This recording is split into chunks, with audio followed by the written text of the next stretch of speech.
जय माता दी दोस्तों आज पिछले वीडियो में मैंने आप सभी को माँ काली को प्रसन्न करने का उपाय बताया था।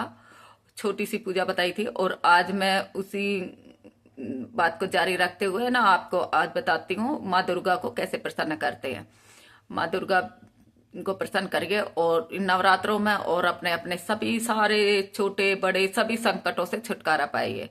और मैं आशा करती हूँ कि माता रानी से कृपा करे कि आप सभी के सारे संकट, सारे छोटे मोटे छोटे जितने भी दुख हो, हारी बीमारी के हो, कोई वैसे पीड़ा हो, कोई पैसों से रिलेटेड आपकी परेशानियां, वो सभी संकटों को माता रानी आपके इन नवरात्रों में दुख दूर करे। जय माता दी।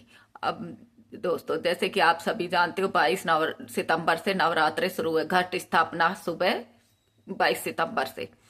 तो इसमें आप घट स्थापना तो वैसे अपने हिसाब से सभी लोग करते ही हैं, ऐसा नहीं है कि नहीं करते, हम करते ही हैं।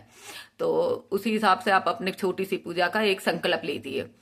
आप छोटी सी पूजा बताऊंगी, संकल्प लीजिए। आपको रोज सुबह के समय, या तो आप 9 दिन का उपवास रख रहे हो तो उस हिसाब से आप करिए। और यदि आप कहते हो कि नहीं, हम उपवास 9 दिन का नहीं रखेंगे, तो आप सुबह के समय करेंगे। और यदि आप कहते हो कि हम उपवास नहीं रखते हैं तो फिर आप सुबह कर लेना, और रखते हैं तो शाम को भोग देना है।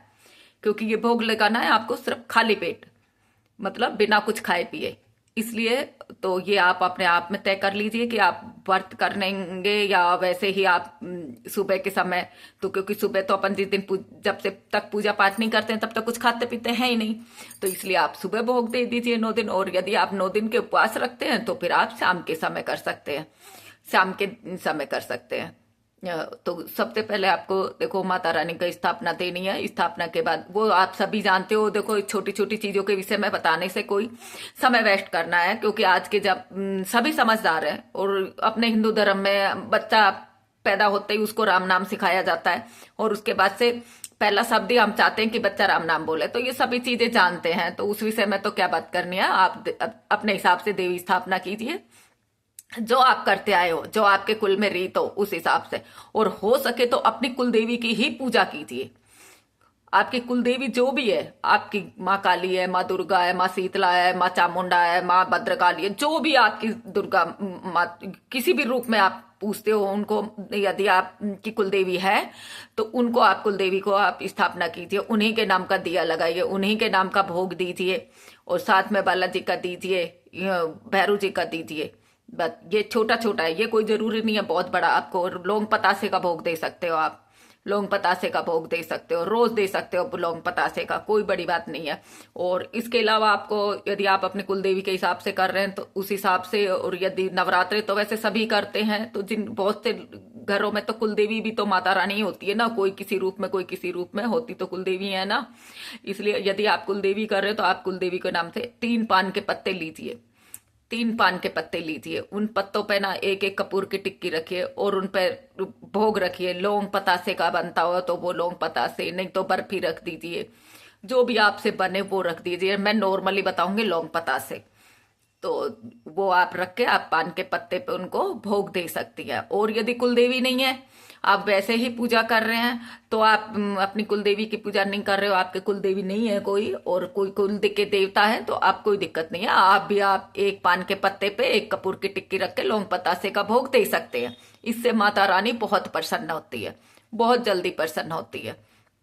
उसके अलावा भी आप एक काम और कर सकते हैं कि जैसे ना आप पान के पत्ते पे 9 दिन, या तो आप 9 दिन दिया जला दीजिए। 9 दिन पान के पत्ते पे रख के दिया जला दिए। और यदि आप 9 दिन नहीं जला सकते हैं तो आप एक दिन ही 9 पान के पत्ते लीजिए और 9 पान के पत्ते पे एक एक बाती रख के और आप दिया जला दीजिए। इससे ये नौमी को भी कर सकते हैं और ये पड़वा को भी कर सकते हैं, ये पड़वा को भी कर सकते हैं। और आप वैसे तो कर तो आप बीच में भी सकते हो, लेकिन यदि फर्स्ट को करेंगे तो बहुत अच्छी बात है, या लास्ट को करेंगे तो अच्छी बात है। तो ये काम भी आप कर सकते हैं। 9 पान के पत्ते पे भी दिया जला सकती हैं, 9 दिन के का दिया मान्य हो जाता है।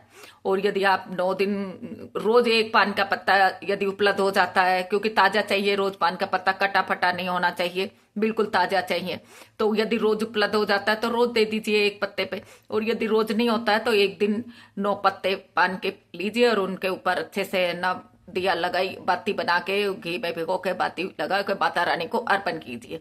ये आपको अर्पण कैसे करना है, कोई बड़ी थाली ले लीजिए, उसमें रख लगाइए दिए को, तीन तीन तीन तीन के उस पे 3 लेयर लगा के और उन पे दिया लगा दीजिए और माता रानी को अर्पण कर दीजिए, आगे उनके आगे रखिए। उसके अलावा आप माता रानी को 16 श्रृंगार चढ़ाइए और 16 कन्याओं को जिमा रही हैं, कन्या भोज तो सभी करवाते हैं, तो कन्याओं को आने से पहले उनके पैर धुलाई अपन करते हैं, पैर धुलाई के बाद उनकी पूजा करते हैं। पूजा करते महावर लगाइए, उनको इनके पैरों में महावर लगाइए, उनसे माता रानी माँ दुर्गा बहुत जल्दी खुश होती है। और फिर उसके बाद लास्ट में भोजन के बाद उनको पान दे दीजिए, पान से भी माँ बहुत प्रसन्न होती है। ये अपन ऐसे चढ़ाएंगे, ऐसा नहीं है कि अपन 9 दिन में पान चढ़ाते हैं, लेकिन माँ जब अपन कन्याओं को जिमा के पान देते हैं तो माता रानी बहुत जल्दी प्रसन्न होती है। उसके अलावा आप रोज सुबह शाम आरती कीजिए और पूजा का टाइम सिर्फ एक ही रखिए, जो सुबह यदि आप 7 बजे करें तो 7 बजे ही करनी है 9 दिन, और यदि आप शाम को 7 बजे करें तो शाम को भी 7 बजे ही करनी है। टाइम ऊपर नीचे नहीं करना है। संकल्प आप लेंगे, वो आपकी इच्छा है, संकल्प से करेंगे तो बहुत अच्छी बात है। संकल्प की पूजा बहुत जल्दी स्वीकार होती है। वैसे तो देखो देवी देवता, मैं तो ये कहती हूँ माता रानी हो, भोले बाबा हो या कोई भी देवता हो, सब देवता एक ही है, रूप अनेक है, और जिसको मानो वो ही सब सुनते हैं। तो और यदि आप कोई बड़ा चौकी दरबार चलाने की सोच रहे हो और फिर सोचो कि हम माँ को खुश कर ले, तो उसके लिए तो बहुत अलग से पूजा करनी होती है, बहुत अलग से पूजा पाठ होती है। किसी दूसरे का संकट काटने के लिए अपन अपनी सोच के चलिए, क्योंकि जब हम अपनी सोच, भगवान से हम सिर्फ अपना इतने सी अरदास लगाओ तो उनको लगेगा कि हम इस काबिल हैं कि हम किसी का संकट काट सके, तो वो अपने आप कर देंगे। वो अपने आप चुनते हैं अपने भक्तों को, फिर अपने आप चुनते हैं। देखिए मैं कोई बहुत बड़ा दरबार नहीं लगाती हूँ, मैं सिर्फ अपने पूजा पाठ करती हूँ। हाँ माता की सवारी आती है, लेकिन मैं कभी कोई ऐसा आडंबर नहीं करती, क्योंकि मुझे पता है कि अपने हिंदू धर्म के देवी देवताओं को बदनाम बहुत जल्दी किया जाता है, बहुत जल्दी किया जाता है। आज जो जितने भी चौकी दरबार लगा रहे हैं, आप उनकी सोच सुनिए, उनके बारे में 10 लोग अच्छा बोलते हैं तो 20 गंदा बोलते हैं। इसलिए मैं इन सब चीजों से दूर रहना चाहती हूँ। मैं मेरी माँ के लिए कोई गलत बोले, क्योंकि आज वो मुझे सहन नहीं है। मैं तो मेरी मैया रानी की सेवा करती हूँ, बस जो कुछ मुझे मेरी माँ बताती है वो मैं आप लोगों के साथ बांट देती हूँ। और आप माता रानी की सेवा कीजिए, दुर्गा चालीसा का पाठ कीजिए, दुर्गा सप्तशती का पाठ कीजिए। दुर्गा चालीसा तो कर ही लीजिए, 108 पाठ कर दे तो बहुत अच्छी बात है। 9 दिन में कोई बड़ी बात नहीं है, 2 मिनट में दुर्गा चालीसा हो जाती है। और आप मनोकामना अपनी एक ही रखेंगे, संकल्प में एक ही मनोकामना, उसी के लिए वो करेंगे। बाकी तो फिर माँ की इच्छा है, पता नहीं क्या दे दे। इसलिए मैं तो यही कहूंगी कि मांगो मत। हम मांगते हैं थोड़ा सा, भगवान का देने की इच्छा होती है बहुत ज्यादा, फिर हम मांगते हैं तो वो कहते कि ये लेते नहीं, इतना सा ही मांगा था। और तो आप नवरात्रों में माँ की सेवा कीजिए, छोटी सी सेवा है, इसको कीजिए। और अभी मैं एक वीडियो और डालूंगी, उसमें कुछ और जानकारी दूंगी। अब ये वीडियो यदि आपको अच्छा लगे तो कमेंट कीजिए, शेयर कीजिए। और अब की बार मैं आपको एक वीडियो डालूंगी, मगर एक अपने टॉपिक से बिल्कुल हटके डालूंगी, क्योंकि मुझे कई बातें बहुत से लोगों की, मैं भी यूट्यूब देखती हूँ तो कई चीजें बहुत मन को खटकती है। तो डालूंगी मैं अभी उस वीडियो को भी डालूंगी, जल्दी बनाऊंगी, जल्दी डालूंगी उसको। तो उम्मीद करती हूँ ये वीडियो आपको अच्छी लगेगी। अच्छी लगे तो वीडियो को शेयर कीजिए, कमेंट कीजिए, लाइक कीजिए। जय माता दी दोस्तों।